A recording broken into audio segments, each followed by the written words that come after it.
Jack Nicholson, Hollywood icon, Oscar winner, and one of the most fearless actors of all time. But behind the charm, the sunglasses and that devilish grin, there was another side of Jack, one filled with grudges, rivalries and bitter truths. We reveal the top 5 actors Jack Nicholson hated the most, backed by real stories, on-set conflicts and industry secrets. These are not just rumors, they're the untold story of explosive confrontations, shattered friendships, and lifelong grudges that shaped Nicholson's career and legacy. From shocking behind-the-scenes feuds to brutally honest interviews, you'll witness the raw, unfiltered truth about the dark side of Hollywood's most legendary star. Let's start from his early life. Jack Nicholson was born on April 22, 1937, in Neptune City, New Jersey, under circumstances that even the most twisted Hollywood scriptwriters couldn't imagine. For most of his young life, Jack believed that his grandmother, Ethel May, was his mother, and that his actual mother, June Frances Nicholson, was his sister. This family secret remained hidden until 1974, when a Time magazine journalist uncovered it while researching a profile on Nicholson. Jack was 37 years old when he discovered the truth. His sister was actually his mother, and the woman who raised him was actually his grandmother. June was only 17 when she gave birth to Jack, and her parents, likely out of social pressure, decided to raise him as their own. The identity of Jack's biological father is still unknown, with conflicting reports suggesting it may have been either Donald Frisillo, a showman June had married briefly, or another man whose identity remains lost to time. When Jack found out the truth, he responded with a mixture of sadness and stoic acceptance. In interviews he famously said, "It was a pretty dramatic event, but it wasn't what I'd call traumatizing. I was pretty well psychologically formed." This deeply buried family secret, however, would cast a long shadow over Jack's personal identity and shape his lifelong distrust of others, a key theme that would later influence his intense rivalries in Hollywood. Raised in the working-class town of Neptune and later in Spring Lake, New Jersey, Jack was known as a sharp-witted, mischievous child. He attended Manasquan High School, where he was voted class clown by his classmates. Despite a natural intelligence and a sharp tongue, Jack wasn't particularly academic. He was more interested in girls, parties, and putting on a show. He later admitted to being a troublemaker, often cutting class and stirring up chaos just for fun. But there was also an innate charm to him, a charisma that made people laugh and listen, even when he was misbehaving. After high school, Nicholson moved to Los Angeles in 1954, initially working as an office assistant at MGM's cartoon department. His original dream was to become an animator. But fate had other plans. While working behind the scenes, Jack started taking acting classes with Jeff Corey and connected with a group of aspiring young actors and filmmakers. This led to small roles in low-budget films like The Cry Baby Killer, 1958, produced by Roger Corman. Jack spent nearly a decade in the trenches of Hollywood B-movies, often playing outcasts and rebels. Nicholson also wrote and co-wrote several screenplays in the 1960s, including The Trip, 1967, starring Peter Fonda and Dennis Hopper, and co-writing Head, 1968, with the Monkees. His writing skills were sharp, but it was his breakout role in Easy Rider, 1969, as the alcoholic lawyer George Hanson that finally brought him into the mainstream spotlight. From the 1970s onward, Nicholson was unstoppable. His performances in Five Easy Pieces, 1970, The Last Detail, 1973, and especially Chinatown, 1974, cemented him as one of Hollywood's most compelling actors. His iconic role as Randall McMurphy in One Flew Over the Cuckoo's Nest, 1975, earned him his first Academy Award for Best Actor. Nicholson became known for playing unpredictable, dangerous characters who simmered with barely contained rage. And according to those close to him, that rage wasn't always confined to the screen. He had a reputation for being difficult, opinionated, and at times downright hostile, especially toward actors and actresses he didn't respect. By the 1980s, Jack Nicholson had already etched himself into the Mount Rushmore of acting royalty. With a signature grin, slick sunglasses, and an unmistakable swagger, he was no longer just a character actor. He was the guy. The man who didn't play by the rules, who brought his raw, explosive energy to the screen, and who could still dominate a room full of A-listers.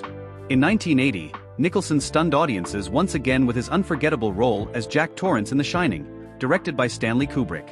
It was in this psychological horror masterpiece that Nicholson's personal intensity, ability to portray a man descending into madness, and tension-filled improvisation came together in full force. The now iconic line "Here's Johnny" wasn't in the script, it was a product of Nicholson's improvisational genius. This wasn't just acting. This was war, each role a battle, each co-star either an ally or an enemy. Jack became notorious for his intense commitment, and that intensity extended off camera. By now, he was wielding significant power in Hollywood. He could greenlight projects, influence casting decisions, and even alter scripts. And with that power came pride and grudges. Directors who worked with Nicholson either revered him or feared him. Roman Polanski, who directed him in Chinatown, once said Jack was one of the smartest people I've ever met in the business. But others noted how volatile he could be when disrespected or questioned. He frequently clashed with directors who didn't trust his instincts. On the set of The Witches of Eastwick, 1987, Nicholson allegedly took issue with director George Miller's precise style, feeling restricted by a storyboard-heavy approach. Jack, ever the improviser, hated being boxed in. His preference was to let scenes breathe, to let the magic happen in the moment. What also started becoming evident during this era was Nicholson's disdain for actors or actresses who he felt weren't bringing their best to the screen, or worse, those who tried to upstage him.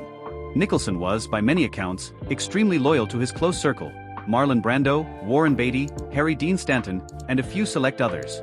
But if someone fell out of that trust circle, or worse, betrayed it, Nicholson didn't just walk away. He often made his dislike known. He never made a list, but those close to him recall endless rants, passive-aggressive jabs during press junkets, and even behind-the-scenes interventions to make sure certain names never appeared on screen with him again. Insiders began to whisper there were actors Jack refused to work with, actors he called phony, arrogant, or toxic.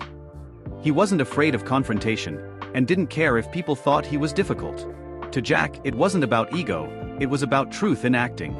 1. Meryl Streep. On paper, Jack Nicholson and Meryl Streep seemed like a match made in cinematic heaven. Both were giants of their craft. But behind the camera, their philosophies couldn't have been more different. Where Jack was spontaneous, raw, and driven by instinct, Meryl was methodical, calculated, and famously meticulous. Nicholson once joked in an interview that acting with Streep was like playing tennis with a wall. You just hit it and it comes back, perfectly placed. No soul. That comment, while delivered with Nicholson's usual dry humor, was seen by many as a dig. Their most notable collaboration came in Ironweed, 1987, a dark and emotionally heavy drama in which they played down-and-out lovers. According to production crew members, the set was tense. Jack reportedly felt that Meryl overanalyzed her lines, rehearsing every pause, every tear, every gesture. Meanwhile, he preferred to live in the moment and hated rehearsing to begin with. The clash in styles led to subtle jabs and deep mutual annoyance. During one scene, Jack wanted to deviate from the script and improvise a raw monologue. Meryl objected, insisting on sticking to the emotional beats they had discussed. The director eventually sided with Streep, and Nicholson was furious. After the shoot, Nicholson reportedly told friends that working with Streep was like trying to dance with a statue. Others say he resented the way critics automatically praised her no matter the performance. One friend quoted him as saying, "She cries and they give her an Oscar.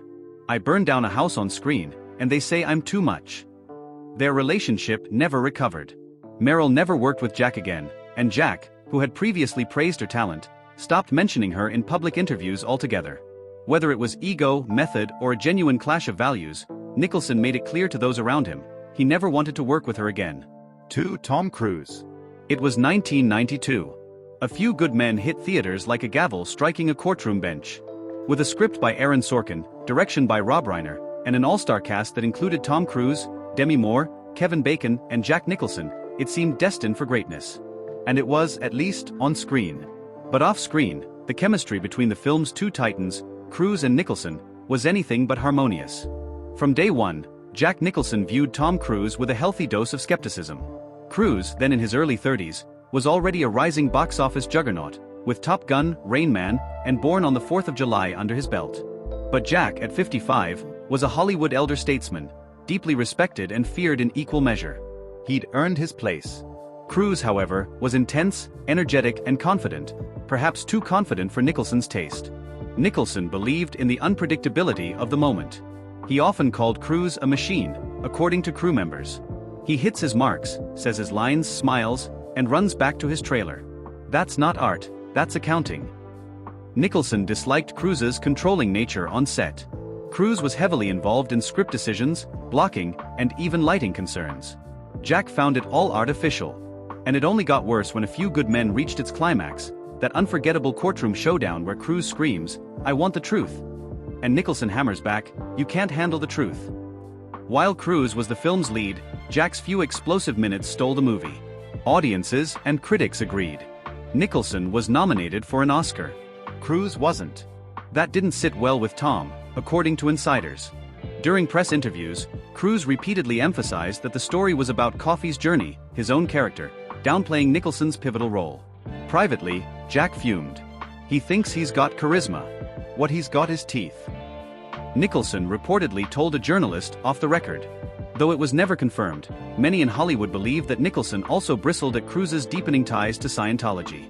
Jack, a spiritual man who dabbled in Buddhism and Native American philosophy, reportedly found Cruise's devotion creepy and cultish. "He's got that look in his eye, like he's selling me something I didn't ask for," Jack once joked. The final straw came years later when Cruise allegedly reached out to Jack for another collaboration, possibly The Last Samurai or a courtroom-based drama. Nicholson declined. The message was clear: one movie was enough. The two have never worked together again, and Jack has gone so far as to exclude Cruise from his personal lists of actors he respects, often citing manufactured movie stars as everything that's wrong with the new generation. 3. Shelley Duvall. Stanley Kubrick's The Shining is often regarded as one of the greatest horror films ever made. But for the actors involved, especially Shelley Duvall, it was a waking nightmare. And Jack Nicholson, the film's unhinged star, was both a contributor to and a product of that chaos.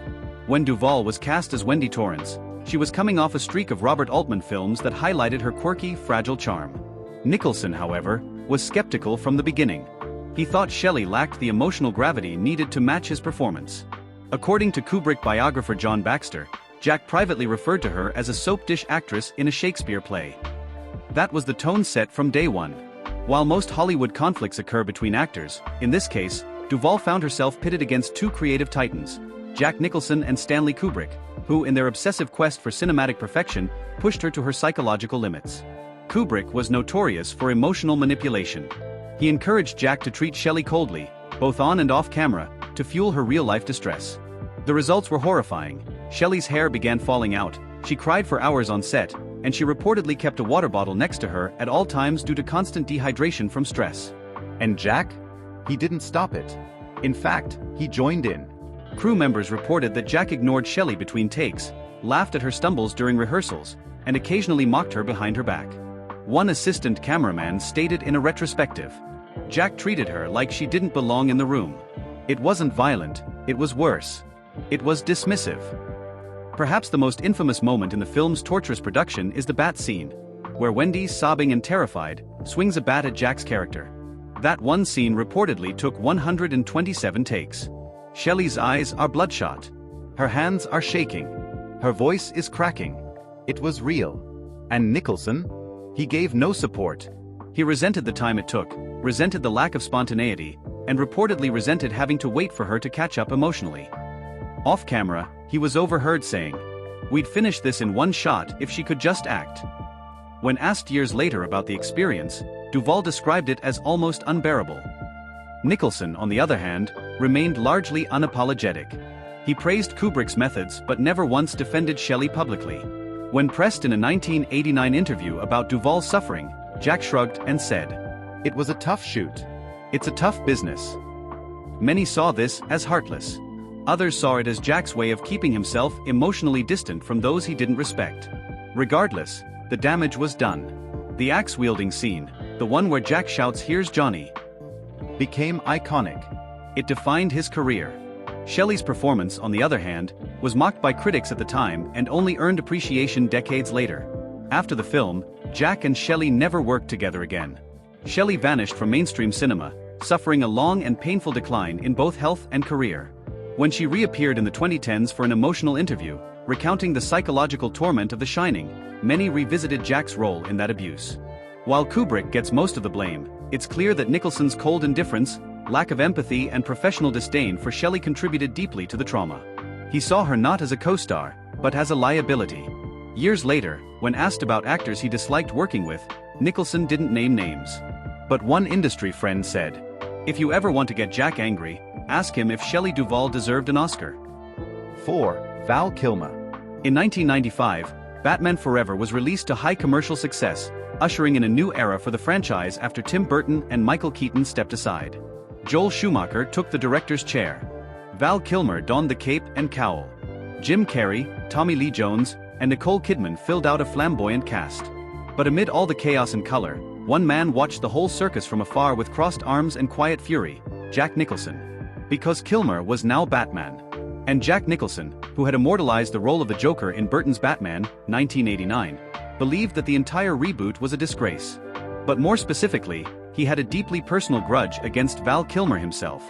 Jack Nicholson was intensely proud of his performance as the Joker. He didn't just play the villain. He reshaped him into a pop culture icon, combining cartoonish menace with psychological complexity. Nicholson's Joker wasn't just a criminal, he was an anarchist with flair. When Burton left the franchise and the studio brought in Schumacher to brighten things up, Nicholson reportedly took it as a slap in the face. To him, it was Hollywood sacrificing storytelling for merchandise sales. But what really lit the fuse was Val Kilmer's behavior behind the scenes, and his arrogance in the press. "Jack was great, but my Batman has a different kind of soul." Val Kilmer, 1995 interview with Premiere magazine. To Nicholson, this was sacrilege. A younger actor suggesting that he had deeper emotional range than Jack? That was unacceptable. A friend close to Jack claimed. Jack thought Val was a cheap imitation, arrogant, stiff, and deluded. But Nicholson's feelings weren't just about legacy or ego. He had heard first-hand horror stories from the set of Batman Forever, and they only confirmed what he already suspected.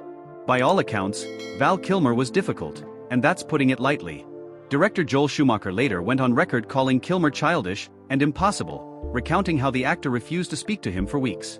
Crew members were frequently caught in the crossfire of Kilmer's temper tantrums, and co-stars like Tommy Lee Jones and Jim Carrey openly despised working with him. Jack Nicholson reportedly had dinner with Schumacher after the film wrapped and was horrified at what he heard. "You don't treat people like that. Not the crew, not the director, and definitely not the legacy," Jack reportedly told a close friend afterward. Nicholson, who had always prided himself on his professional conduct, even when feuding with co-stars, believed that Kilmer was a spoiled brat who poisoned every project with his inflated sense of importance. Warner Brothers executives, recognizing how much Nicholson's Joker had contributed to the franchise's legacy, approached him discreetly to potentially reprise the Joker in a flashback or prequel sequence. But the catch? It would be opposite Val Kilmer's Batman. Nicholson refused immediately. He reportedly told his agent, "I don't share the screen with amateurs."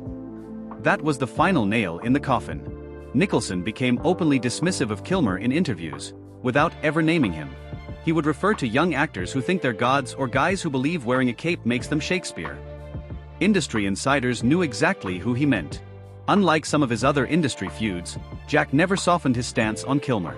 Even after Kilmer's health declined due to throat cancer in the late 2010s and he received a wave of sympathy and career tributes, Jack remained silent.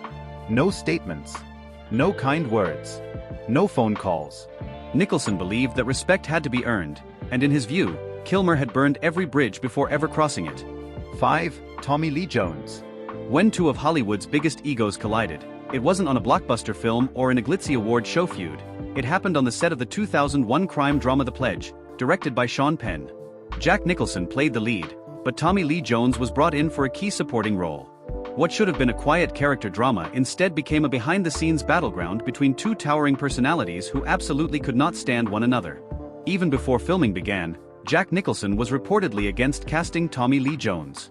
He believed Jones was too rigid, too self-serious, and, worst of all, too disrespectful toward fellow actors. "He's the kind of guy who reads a script and thinks he wrote it better," Nicholson allegedly said in a private dinner with Sean Penn before shooting. Jack agreed to the film only under the condition that his creative input would be respected, especially when it came to performance flow. But once Tommy came on set, things began spiraling. According to multiple reports from crew members and assistants, the animosity between Nicholson and Jones was instantaneous. They clashed on tone, method, blocking, and even lighting decisions. Tommy, known for being blunt and unsympathetic, reportedly barked at Jack on the second day of filming. "If you could stop method acting and just say the damn line, we might wrap before midnight." Jack exploded.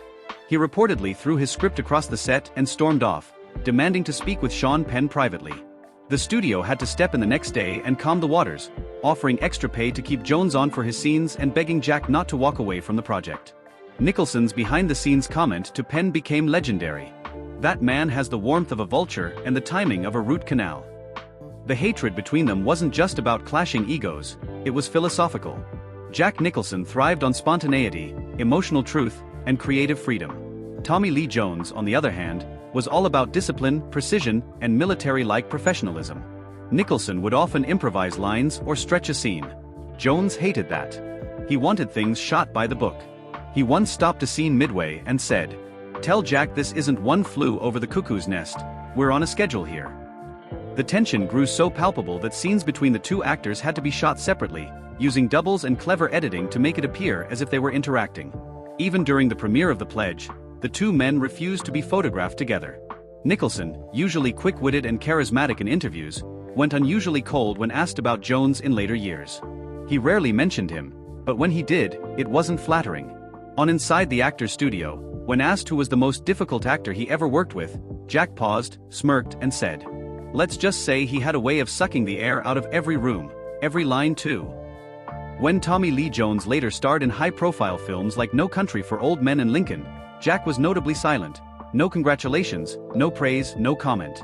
It was uncharacteristic for Nicholson, who usually showed support for peers even if they had differences. To Jack, Tommy was the embodiment of everything wrong with difficult actors. Not the ones who pushed boundaries for art, but those who treated colleagues with arrogance and contempt. If you enjoyed this deep dive into the untold Hollywood rivalries of Jack Nicholson, don't forget to smash that like button, subscribe to our channel, and hit the bell icon so you never miss a true story from the other side of fame. Got someone you want us to cover next? Drop their name in the comments. We're reading everything. Thanks for watching, and remember, in Hollywood, the cameras may stop rolling, but the drama never does.